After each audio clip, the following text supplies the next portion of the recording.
Hello दोस्तों, कैसे हैं आप सभी लोग। आई होप आप लोग अच्छे होंगे एंड गैस आप लोगों के बोर्ड एग्जाम की तैयारी बहुत अच्छी तरीके से चल रही होगी। तो उसी को देखते हुए आज के इस वीडियो में गैस हम बात करेंगे क्लास 10th में जो आपका हिंदी का मॉडल पेपर हुआ था 2022 एंड 23 में जो आपके बोर्ड एग्जाम हुए थे, तो उस बोर्ड एग्जाम का ये मॉडल पेपर है। एंड हम देखेंगे कि 2024 में कुछ इसी प्रकार से आपका जो मॉडल पेपर आने वाला है वो इसी प्रकार से आएगा। ठीक है, तो ये मॉडल पेपर आप लोगों के लिए काफी ज्यादा इंपॉर्टेंट है, इसलिए आज के ये वीडियो आप लोगों के लिए काफी ज्यादा इंटरेस्टिंग होने वाली है। तो वीडियो लास्ट तक जरूर देखिएगा। एंड गाइस चलिए वीडियो को शुरू करते हैं। तो यहाँ पर देखिए गाइस, सबसे पहले हम आपको बता दें कि यहाँ पर सबसे पहले आपको क्या देखने को मिलेगा कि पूर्णांक जो है आपका 70 नंबर का है और समय 3 घंटे 15 मिनट मिलते हैं। ठीक है, फिर यहाँ पर देखिए कुछ निर्देश दिए गए हैं, तो निर्देश मैं आपको पढ़कर बता देता हूँ। निर्देश हमारा पहला है कि प्रारंभ के 15 मिनट परीक्षार्थी को प्रश्न पत्र जो है पढ़ने के लिए निर्धारित है। और फिर दूसरा है कि प्रश्न पत्र 2 खंड अ तथा खंड ब में विभाजित है। ठीक है, और यहाँ पर देखिए गाइस, यहाँ पर देखिए जो आपका पेपर होता है वो अब OMR सीट पर होने लगा है। किस पर होता है? अब OMR सीट पर होने लगा है।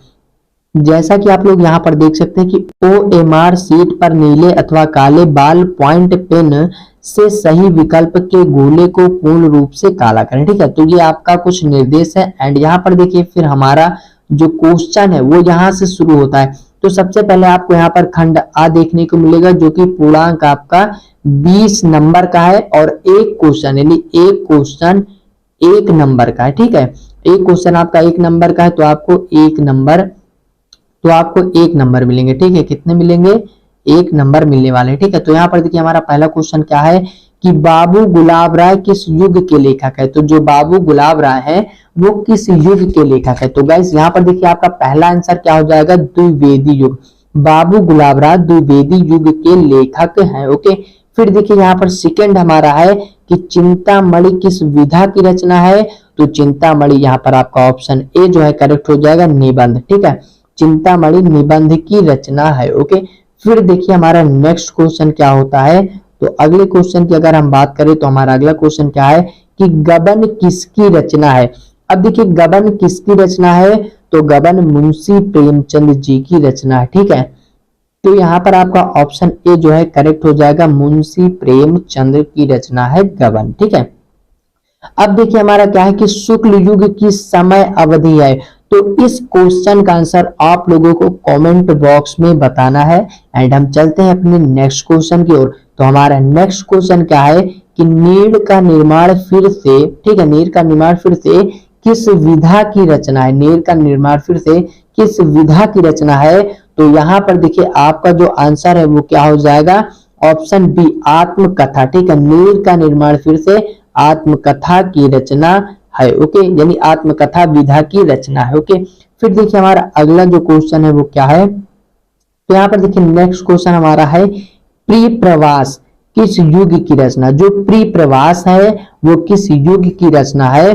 तो वो आपका ऑप्शन जो है ए करेक्ट हो जाएगा, द्विवेदी युग। ठीक है, द्विवेदी युग, तो आपका ऑप्शन ए जो है करेक्ट हो जाएगा। अब देखिए नेक्स्ट क्वेश्चन की बात करें अगर हम, तो हमारा अगला क्वेश्चन क्या है कि मधुशाला किसकी रचना है। अब देखिए मधुशाला किसकी रचना है, तो यहाँ पर आपका ऑप्शन सी करेक्ट हो जाता है, हरिवंश राय बच्चन की।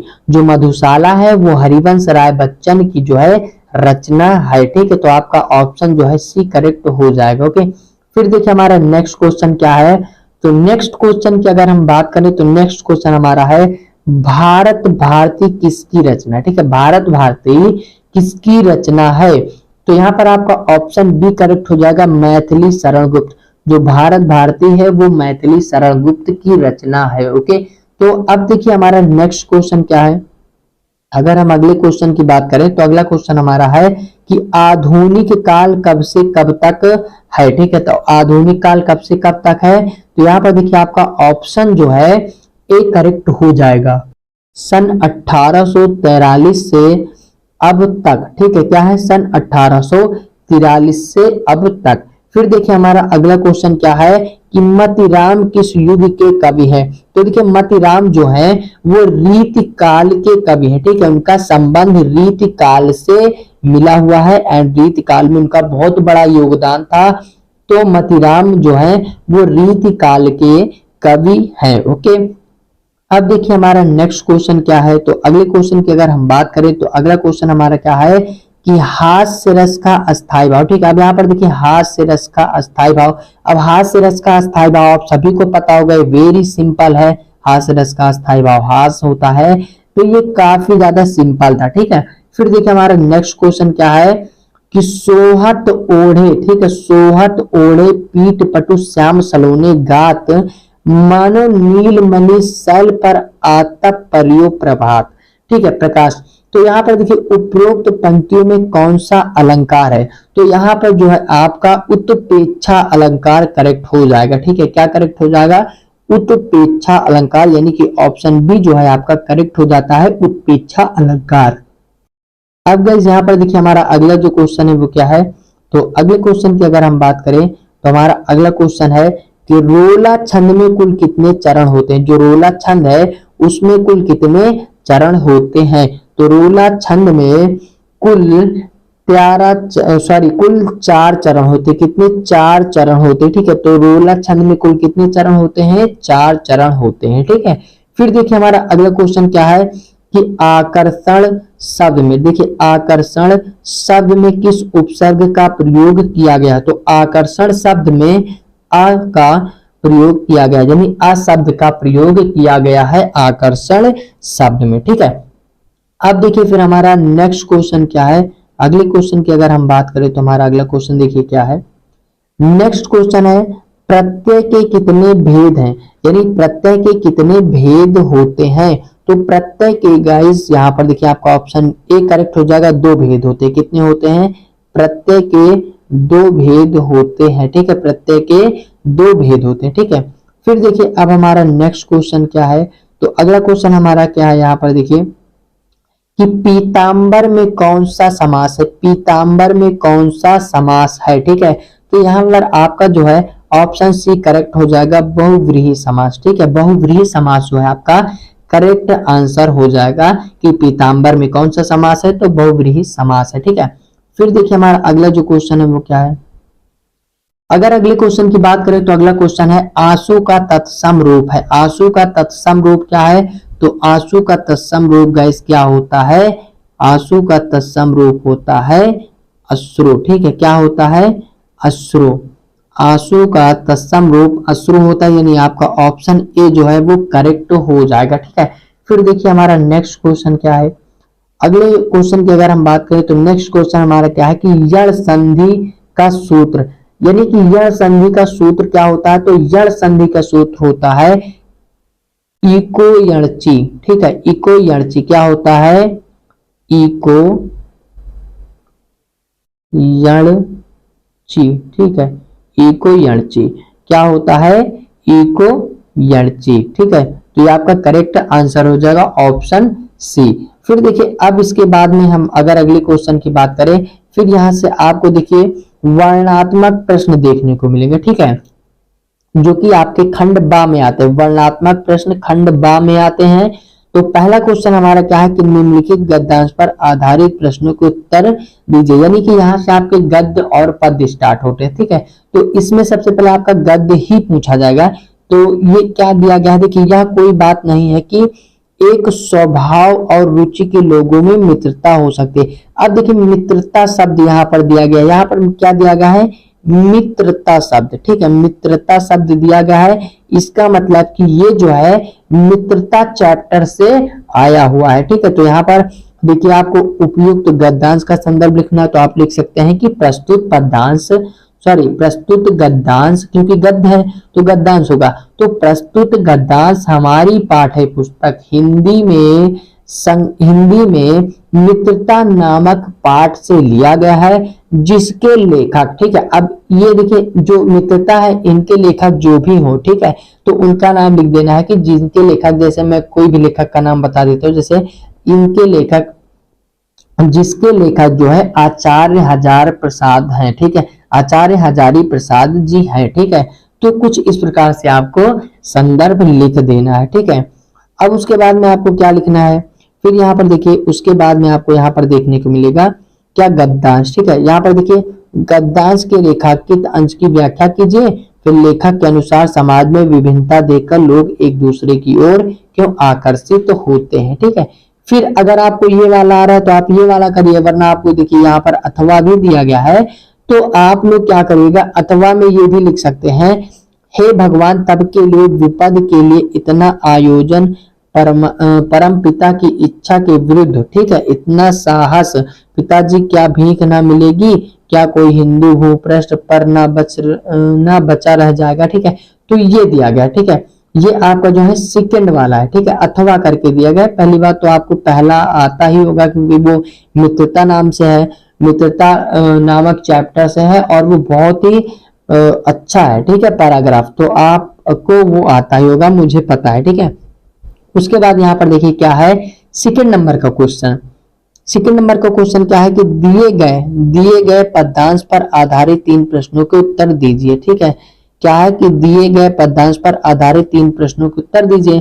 तो पद्यांश हमारा यहाँ पर देखिए क्या दिया गया है, पद्यांश हमारा है कि चरण कमल बंदो हरिराई, जाकी कृपा पंग गिरे लाघो आंधे से सब कुछ दर्शाई, भैरव सुने गुंग पुनि बोले, रंग चले सिर छत धराई, सूरदास स्वामी करुणामय, बार बार बंदो तिह पाई। ठीक है, तो ये जो है आपका ये जो है सूरदास ने इसको लिखा है। ठीक है, ये एक पद है एंड यहाँ पर देखिए क्या दिया गया है कि उपयुक्त, देखिए क्या है, उपयुक्त पद्यांश का संदर्भ लिखिए। ठीक है, और रेखांकित अंश की व्याख्या कीजिए। रेखांकित अंश की व्याख्या कीजिए, उपयुक्त पंक्तियों में कौन सा अलंकार है। ठीक है, अगर आपको ये वाला आ रहा है तो कर सकते हैं, अन्यथा यहाँ पर देखिए आपको अथवा फिर से देखने को मिलेगा, इन दोनों में से आप एक कर सकते हैं, चाहे आप इसको करें चाहे आप इसको करें। ठीक है, फिर देखिए यहाँ से हमारा नेक्स्ट क्वेश्चन क्या है, इसके आगे अगर हम बात करें तो इसके आगे देखिए क्या मिलता है, तीसरा क्वेश्चन। ठीक है, तो तीसरा क्वेश्चन हमारा कुछ इस प्रकार से है कि दिए गए संस्कृत गद्यांश में से किसी एक संदर्भ सहित हिंदी का अनुवाद कीजिए। ठीक है, फिर यहाँ पर आपको यहाँ पर देखिए क्या देखने को मिलेगा, ऐसा नगरी भारतीय संस्कृते संस्कृत भाषायाम केंद्रम अस्ति इत एवं संस्कृत। ठीक है, वंडापस्य संस्कृते से आलोक सर्वत्र प्रस्तुता, मुगल युवराजा दारासिकोहा अगच्छति भारतीय दर्शनी। ठीक है, यानी ये जो आपका पैराग्राफ, ये पैराग्राफ लिया गया है भारतीय संस्कृति से। ठीक है, जिसमें गंगा के बारे में आपको बताया गया है। ठीक है, कि यानी कि ऐसा नगरी यानी एक नगरी भारतीय संस्कृत, ठीक है, जहां पर भारतीय संस्कृत है, संस्कृत भाषायाम बोली जाती, केंद्रम अस्थि। ठीक है, यानी एक स्थान उपस्थित है। तो कुछ इस प्रकार से इसका संस्कृत का जो है हिंदी में अनुवाद होगा, तो आप लोग इसे अनुवाद कीजिएगा। ठीक है, अथवा में आपको देखिए यहाँ पर आपको फिर से अथवा देखने को मिल जाएगा, आप इन दोनों में से एक कर सकते हैं। ठीक है, फिर देखिए हमारा जो नेक्स्ट है, नेक्स्ट हमारा क्या हो जाता है, फिर देखिए कुछ इसी प्रकार से आपका आता है। और फिर यहाँ पर हमारा क्या हो जाता है, पांचवा, कि अपने पठित खंड काव्य के आधार पर निम्नलिखित प्रश्नों में से किसी एक का उत्तर दीजिए। ठीक है, यानी कि जैसे आप जिस स्टेट के होंगे उस स्टेट का आपको लिखना है। ठीक है, तो आप यहाँ से अगर आपका मुक्ति दूत खंड काव्य है तो वो लिख सकते हैं, या ज्योति जोहार लिख सकते हैं, मेवाड़ मुकुट लिख सकते हैं, जहां से आप हैं। ठीक है, तो उसके बाद आपने जहां से याद किया होगा, जहां से आप हैं वो याद कर लीजिएगा। फिर यहाँ पर आपको देखने को मिलेगा छठवें प्रश्न में आपको, ठीक है, छठवां क्वेश्चन, यहाँ से आपको छठवां क्वेश्चन मिलेगा।